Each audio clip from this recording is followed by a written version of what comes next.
Most of us are looking to make an extra buck, but how? Author and self-proclaimed professional hustler Christopher Lopez is joining us now to tell us about his book and to give us some tips on how to be successful. Good morning, Christopher. Good morning, Talia. All right, first and foremost, can you define hustler versus a professional hustler? Absolutely. The best way to give that type of example is to understand the dynamic in which an individual encounters this person. Quite often, they're the individual who has been encountered in a social setting, typically business, proceeds to talk about quite a few things, and when people walk away, they're a little confused as to what they do. Whether they proceed to talk about everything from a real estate deal to some type of business enterprise they launched, and usually hang off the note with, by the way, I got a great investment opportunity. So they typically create confusion, but what they are individuals who take advantage of unique market conditions to allow them to capitalize off events. That is a hustler.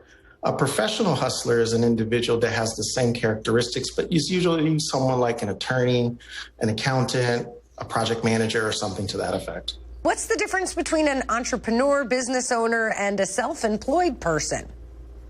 So self-employed people, I'm going to start off with that because that's something that most of your audience is going to relate to. Many people are familiar with the gig economy. They're very familiar with doing tasks, conducting different types of jobs, but they're not really technically employed at that person. A good example would be like an Uber Eats driver or someone for Uber. Of course, they've made complaints about it saying they should be wages, but they're typically independent contractors. You know, you're self-employed that's typically what they are. When you think of an entrepreneur, I want you to think of your iPhone. It was something that never existed in the marketplace before, and then a business developed out of it, a complete enterprise. A business owner would be an individual who does something that is as common as opening a sandwich shop. There's Subway, there's Quiznos, there's many of them. What makes yours stand out is typically customer service. Interesting. All right, tell us a little bit more about the title of your book and what it means. So I Made It, Then I Didn't is a title of irony.